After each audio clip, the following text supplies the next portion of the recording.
दोस्तों आज की इस वीडियो में मैं आपको बताऊंगा इंडिया और चाइना के बीच जो बॉर्डर फाइट चल रही है यानी कि सीमा विवाद चल रहा है उसके बारे में कुछ महत्वपूर्ण जानकारी।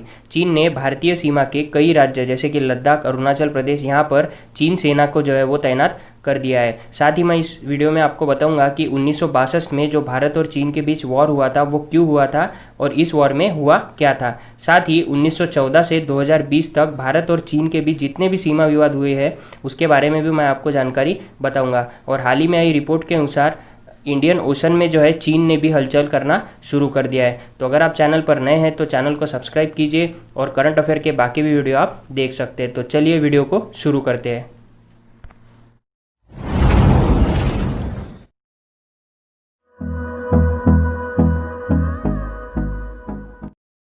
टाइम्स जो कि चाइना का एक मीडिया है जो चाइना के नेशनल और इंटरनेशनल इश्यूज पर कमेंट्स करता है, उन्होंने अपने ट्विटर हैंडल से एक वीडियो जारी किया है। तो चलिए उस वीडियो को देखते हैं। इस वीडियो में उन्होंने ये जताने की कोशिश की है कि हमारे जो 1000 सोल्जर्स है वो हम कितने कम समय में चाइना के हुबई से भारत की सीमा पर तैनात कर सकते हैं। साथ ही उन्होंने इस वीडियो में ये जताया है कि हमारा जो इंफ्रास्ट्रक्चर है वो भारत से कैसे बेहतर है। तो चलिए एक नज़र डालते हैं इंडिया और चाइना के मिलिट्री कंपैरिजन पर।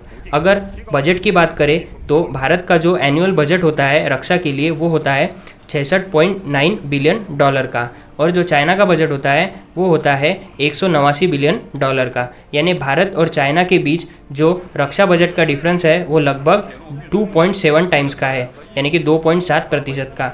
अगर हम इंडिया और चाइना के सैनिकों की बात करें तो इंडिया के जो सैनिक है वो करीबन है 34 लाख और चाइना के जो सैनिक है वो है करीबन 27 लाख। अगर हम टैंक्स, एयरक्राफ्ट्स की बात करें तो भारत के पास जो टैंक्स है वो है 4184 और चाइना के पास जो टैंक्स है वो है 13050। साथ ही जो एयरक्राफ्ट यानी कि हेलीकॉप्टर है यहाँ पर हम चाइना से काफ़ी पीछे हैं। वहीं अगर सबमरीन्स की बात की जाए तो हमारे पास है 16 सबमरीन्स और चाइना के पास है 76 सबमरीन्स। और हाल ही में एक फ़ोटो भी जारी किया गया है जो कि स्पेस से लिया गया है, जिसमें ये दावा किया गया है कि जो चाइना ने सेना तैनात की है वो सही में सही है। अब देखते हैं आखिर ये सब हो क्यों रहा है और इसी वक्त क्यों हो रहा है। तो ग्लोबल टाइम्स ने अभी अभी अपने ट्विटर हैंडल से यानी कि 14 जून 2020 को ट्विटर से ये कहा है कि चाइना के बीजिंग में 36 नए कोविड-19 के केसेस मिले हैं। पहले ही कई देश यानी कि Australia, America, Vietnam, Taiwan, Hong Kong और अब इंडिया चाइना को ब्लेम कर रहा है कोविड-19 के केसेस छुपाने के लिए। ऑस्ट्रेलिया और अमेरिका ने अपने जो इकोनॉमिक रिलेशंस है वो भी काफ़ी हद तक कम कर दिए है और अब इसमें भारत जुड़ने वाला है, क्योंकि भारत में जो टोटल केसेस है कोरोना वायरस के वो 3 लाख को पार कर चुके हैं। ये भी एक कारण हो सकता है कि चाइना ने माइंड डाइवर्ट करने के लिए सीमा पर जो है सेना जो है वो तैनात कर दी है। अब देखते हैं इसका डिटेल एनालिसिस यानी कि संपूर्ण विश्लेषण क्या है। तो चाइना से जो भारतीय राज्यों की सीमा लगती है वो है जम्मू कश्मीर, हिमाचल प्रदेश, उत्तराखंड, सिक्किम और अरुणाचल प्रदेश। भारत और चाइना के बीच जो डिस्प्यूटेड एरियाज है यानी जिनको लेकर हरदम लड़ाई होती है वो है अक्साई चीन जो कि लद्दाख का एरिया है और अरुणाचल प्रदेश। इन दो एरिया को लेकर ही भारत और चीन के बीच हरदम लड़ाई होती है। अरुणाचल प्रदेश जो है वो भारत और चाइना को मैकमोहन लाइन द्वारा अलग करता है। अब यहाँ पर तिब्बत दिख रहा है तो चाइना जो है वो अरुणाचल प्रदेश को साउथ तिब्बत यानी कि साउथ चाइना ही मानता है। अब चाइना और तिब्बत में क्या रिलेशन है ये मैं आपको आगे बताऊंगा। इंडिया जो है वो पाकिस्तान से LOC यानी कि लाइन ऑफ कंट्रोल द्वारा अलग होता है और चाइना से LAC यानी कि लाइन ऑफ एक्चुअल कंट्रोल द्वारा अलग होता है। अब यहाँ पर LAC की बात हुई है तो LAC जो है ये लाइन ऑफ एक्चुअल कंट्रोल है जो कि 1962 के युद्ध के बाद में जो है वो निर्धारित करी गई थी। अब यहाँ पर 1962 के युद्ध की बात हुई है तो चलिए देखते हैं 1962 के वॉर में आखिर हुआ क्या था। भारत और चीन के बीच जो 1962 में युद्ध हुआ उसे इंडो चाइना वॉर भी कहा जाता है। 1947 में जब भारत स्वतंत्र हुआ तब 1949 में चीन में एक सिविल वॉर चल रहा था जो कि कम्युनिस्ट यानी कि साम्यवादी और नेशनलिस्ट यानी कि राष्ट्रवादी इन लोगों के बीच चल रहा था, जिसमें साम्यवादी लोगों की विजय हुई और उन्होंने पीपल्स रिपब्लिक ऑफ चाइना यानी कि चीनी जनवादी गणराज्य की स्थापना की जो वर्तमान में चीन माना जाता है। इसके जो अध्यक्ष थे वो थे माओ त्सो तुंग और जो नेशनलिस्ट थे यानी कि राष्ट्रवादी थे, उन्होंने रिपब्लिक ऑफ चाइना यानी कि ताइवान की स्थापना करी थी। आगे जाकर भारत और चीन के बीच 1954 में पंचशील समझौता हुआ, जिसके तहत 5 प्रिंसिपल्स यानी कि 5 सिद्धांतों पर सहमति बनी। ये 5 सिद्धांत कुछ ऐसे थे कि हम एक दूसरे की प्रादेशिक अखंडता और प्रभुसत्ता का सम्मान करेंगे, एक दूसरे के विरुद्ध आक्रामक कार्रवाई नहीं करेंगे, एक दूसरे के आंतरिक विषयों में हस्तक्षेप भी नहीं करेंगे, समानता और परस्पर लाभ की नीति का पालन करना तथा शांतिपूर्ण सह अस्तित्व की नीति में विश्वास रखना। और इन सिद्धांतों का पालन होगा, इसका आश्वासन देने के लिए 25 जून 1954 को चीन के उस समय जो प्रधानमंत्री थे श्री चाउ एन लाई, वो भारत भी आए थे और पंडित जवाहरलाल नेहरू जो उस समय भारत के प्रधानमंत्री थे, उन्हें आश्वासन भी दिया था।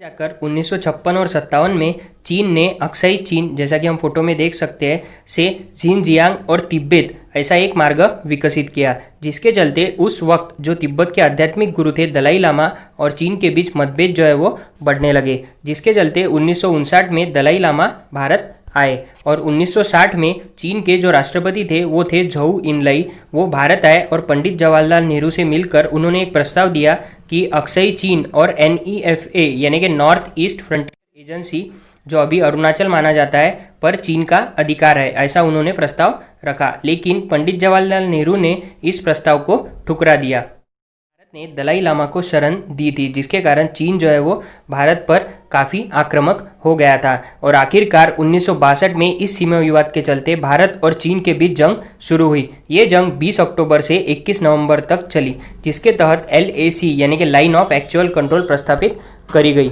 जैसा कि हम इस फोटो में देख सकते हैं, जो मृत्यु एवं हानि की मात्रा है वो भारत में बहुत ज़्यादा हुई है। यहाँ पर एक सवाल उठता है कि भारत इतना डिफेंसिव यानी कि रक्षात्मक क्यों होता है। तो मैं आपको एक बात बता दूं कि जब 1962 में भारत चीन युद्ध हुआ था तो उसमें भारत के पास एयरफोर्स और नेवी था, लेकिन भारत ने इसका इस्तेमाल नहीं किया था, क्योंकि भारत को ये चिंता थी कि अगर चीन ने कर लिया तो हमारा ज़्यादा नुकसान हो सकता है। इसलिए भारत चीन को हमेशा रक्षात्मक तरीके से लेता है ताकि चीन और पाकिस्तान के रिश्ते कमज़ोर हो। और भारत जो है वो 2 फ्रंट वॉर नहीं चाहता। 2 फ्रंट वॉर का ये मतलब होता है कि जब 2 देश मिलकर किसी एक देश को टारगेट करते हैं जीतने के लिए, तो उसे 2 फ्रंट वॉर कहा जाता है।